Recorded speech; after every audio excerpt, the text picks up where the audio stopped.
maker, David, for your David's Dish. We're on our way over there. David, what's on the menu? Here it is. On this Halloween Eve, I have a spooky cake complete with ghosts, bats, black cats, or at least they're chocolate cats.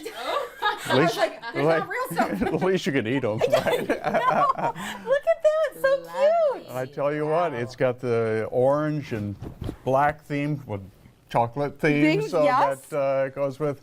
Now, of course, if you're going to make a Halloween cake, it has to be Devil's food, I chocolate. was not thinking that. Yeah, devil's food. And on this one, it's very special because of the cocoa mix that you make to put in the batter. Oh, and it includes a cup of hot coffee, a bar of bittersweet chocolate, you can see there, sour cream, the cocoa, and That's what makes it moist? It makes it so moist. It's one of the best chocolate cakes I have ever made. Okay, can I say the coffee? Really I could good. use that right now. That's good. Little pick-me-up in that cake. Now, while the cake is cooking, I whipped up a batch of meringue. 3 ingredients: 2 eggs, 2 egg whites, regular sugar, powdered sugar. You whip that up. I mean, it's minutes, really, how quick this is. And what I take that mixture, put it into a piping bag. If you don't have a piping bag, you can use a Ziploc bag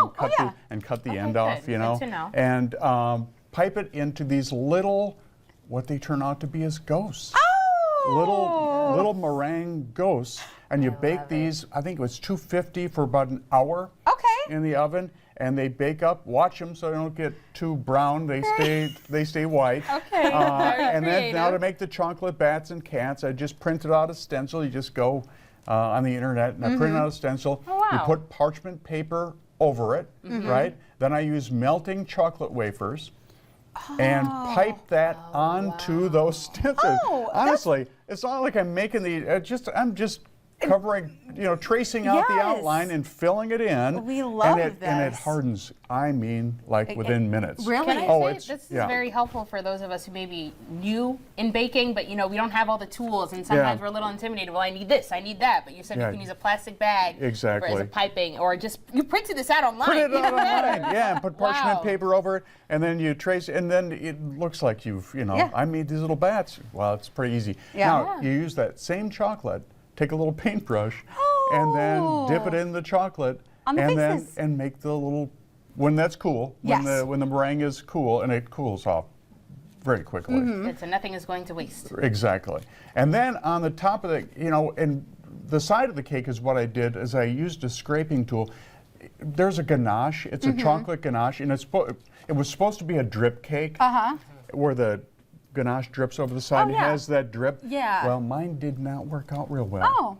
So what I did was I smoothed out the top, and I smoothed out the drip over the side, and then I took that scraping tool that I have with the teeth in it like that, and just scraped it around the edge to give it more. And I actually liked it better. I do too. It has more of a Halloween kind of scary look to it. Yeah. And then with the orange buttercream frosting. Comes through there. Actually, I liked it better. Now for the top, if you want to move to, for the top, what you do is take that melting chocolate again, this time white, and I did spirals around the top. Okay.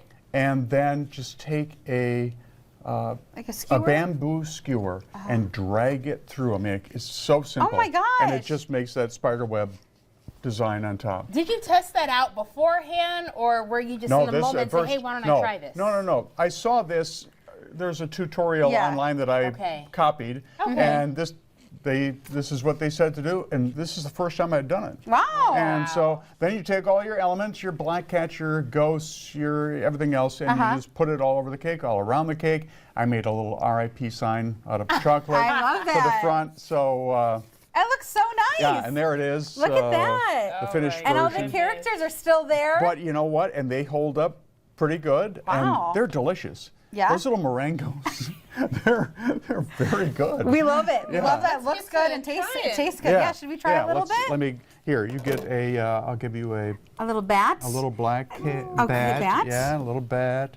Okay. And then we'll definitely try this into the commercial break. And then the good thing is after this airs, oh my goodness, golly, look at those layers. The orange buttercream. Yes. It really comes out. Yes. Alrighty, so well, Russell, do you want to take a little bit while we head into break? But we're going to have this recipe online as well. Yes, yeah, the recipe for this devil's food cake is to die for. It's very, very, very good. Did you say to die for on purpose? It's Halloween? No bones about it, right? Yes, it is. Happy Halloween. Thank you, David. You're We're welcome. just getting started.